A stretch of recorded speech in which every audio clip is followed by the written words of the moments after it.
Sobre a cifra de César, né, construímos ali uma máquina simples, essa máquina pegava uma letra e retornava outra letra. Então a gente conseguia configurar essa máquina para que, dependendo do valor interno dela, daquele número de configuração dela, a gente conseguia alterar qual letra que seria exibida. Então veja que o computador, ele consegue aprender, mas ele também não é tão esperto, né? Ele só consegue aprender se a gente conseguir ensinar para ele do jeito que ele aprende, né? Então com algumas instruções, a gente é capaz de transmitir esse novo conhecimento para o computador, mas ele vai executar exatamente assim conforme a gente instruiu, seguindo, claro, tudo aquilo que ele já sabe, né? A gente não pode ensinar nada novo, nada que ele não consiga, né?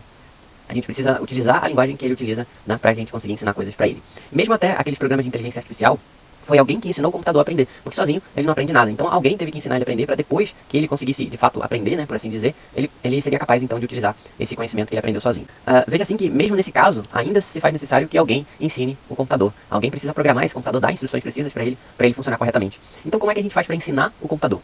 Uma das formas é por criar funções, né? A gente pode criar várias funções ali que dão uma nova capacidade de processamento para esse computador. Ele consegue agora manipular mais coisas, novos conhecimentos, né? E com isso a gente consegue passar um conhecimento nosso para o conhecimento do computador, como no caso ali, criar uma cifra, né? Aí o computador criptografa isso daqui para mim. Aí ele vai lá, e depois que a gente ensinou para ele, né? Acho que o nome da máquina era MT, então a gente criou essa máquina lá e ele agora sabe fazer esse processo porque a gente ensinou para ele. Bom, e o que a gente vai ensinar esse computador hoje? Será que o computador ele já sabe de tudo? Nosso objetivo é agora ensinar ao computador uma das coisas bem interessantes, que é saber se uma lista está organizada. Então imagina que eu tenho uma lista aqui, né? Uma caixa cheia de valores sequenciais aqui no caso. Aí eu digo aqui, beleza, eu tenho aqui 1, tenho aqui 2 e tenho aqui 3. Será que o computador ele é capaz de me dizer se isso aqui está ordenado, está organizado ou não? Para nós humanos, a resposta é bem simples, né? A gente consegue bater o olho, ver várias coisas e já decidir se isso daqui está certo ou não. Mas o computador, ele por incrível que pareça, não nasce sabendo disso. É preciso que alguém ensine para ele. Como é que a gente pode ensinar o computador a descobrir se isso daqui está ordenado ou não? Primeiramente, a gente tem que conhecer quais são as instruções que ele já sabe. O que ele já sabe sobre um determinado assunto, para em cima disso daí a gente trabalhar naquilo que falta, tá? Então vamos lá. Computador, você é capaz de dizer se isso aqui está ordenado? Não. O computador não é capaz de dizer se está ordenado.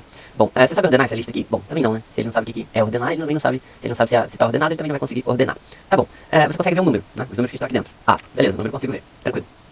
Você consegue sair daqui e ir pra direita, né? Não, ele não consegue ir pra direita porque ele nem sabe o que é direita. Direita, esquerda, o que é isso? Isso não existe pra ele. Então tá bom, você sabe encontrar a posição de um número na lista, né? Bom, isso eu sei. Então o computador utiliza essas posições, né? Posição 0, posição 1 e posição 2, e com isso ele sabe encontrar a posição de um valor na lista, né? Se a gente falar, vai pra posição 2, aí ele vai vir na posição 2 e vai ver que na posição 2 tem o número 3. Então, ele sabe fazer isso. Beleza. Você consegue, com isso então, encontrar o próximo número, né, computador? Então, por exemplo, se você tem aqui a posição 1, qual é o próximo número? É a posição 2, certo? Beleza. Então o computador também sabe fazer isso daqui. Só para terminar, computador, você sabe também qual é a primeira e a última posição da lista? Bom, nesse caso o computador também sabe. A primeira posição vai ser a posição 0 e a última posição, nesse caso aqui, seria a posição 2. Então ele falou que ele consegue achar a primeira e a última posição aqui tranquilamente. Bom, tranquilo. Então você sabe a primeira e a última, você sabe também qual é a posição do meio, né? Pois é, mas a posição do meio não sei nem o que é meio, né? Tá, então você não sabe o que é a posição do meio, não tem problema.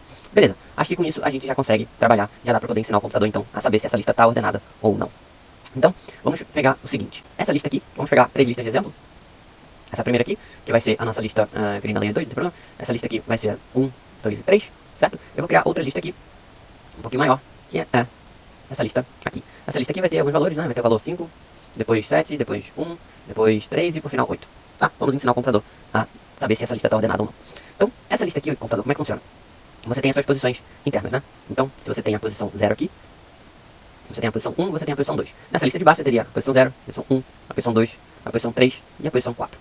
Certo? Como é que você vai fazer? Você sabe se um número ele é maior do que outro, não sabe? Sabe, beleza. Então imagina o seguinte. Tu vai poder fazer o seguinte. Chama sempre esse primeiro número que começa na posição 0 de A. Esse próximo número, né, que seria o 0 mais 1, que dá 1, na posição B. E você vai fazer o seguinte. Se o valor de A for menor ou igual ao valor de B, então quer dizer que tá tudo certo, né? Até então a sua lista está ordenada até aquele ponto. Agora, caso aconteça o contrário, né, se A ele for for maior do que B, então tem alguma coisa errada, né? A sua lista parou de estar ordenada, certo? Nesse caso aqui, a gente está considerando esse tipo de ordenação crescente. Então, com isso, você vai conseguir saber. Então, nesse caso aqui, você tem o A e o B, e até aqui está ordenado, vamos ver. O A é menor ou igual a B? É. Então, até aqui ele está ordenado.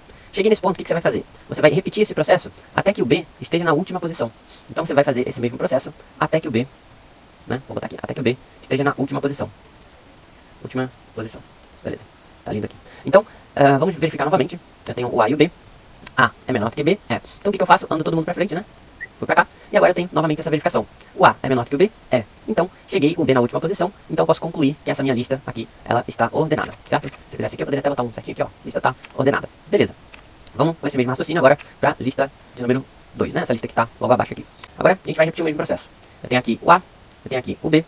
E eu vou fazer o seguinte, né? Mesmo esquema que a gente fez anteriormente.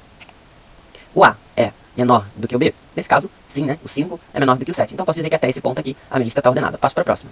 Cheguei aqui 7 e 1. Bom, 7 é menor do que 1? Não, nesse caso não é. 7 é maior do que 1. Então nesse ponto aqui eu achei já um problema e consigo dizer que essa lista não está ordenada. Porque o B nem mesmo chegou até o fim, nem mesmo chegou até a última posição para ver se estava tudo certo. Logo aqui de cara eu já vi que estava fora. Então essa lista não está ordenada.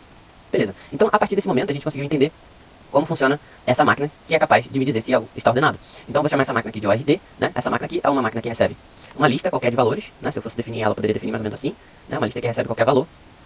Pode ser 1, pode ser 2, pode ser vários valores.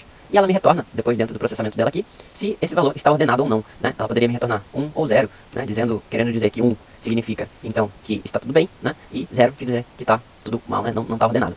Então a gente conseguiu montar essa máquina aqui, né? Essa máquina ORD, que ela recebe aqui uma lista de valores e ela me retorna ou 1 ou 0. Vai depender aí do estado da minha lista, né? Se ela estiver ordenada, ela me retorna 1, se ela não tiver, me retorna 0. Então a gente conseguiu ensinar para o computador de forma bem simples, bem elementar, o que significa ter uma lista ordenada.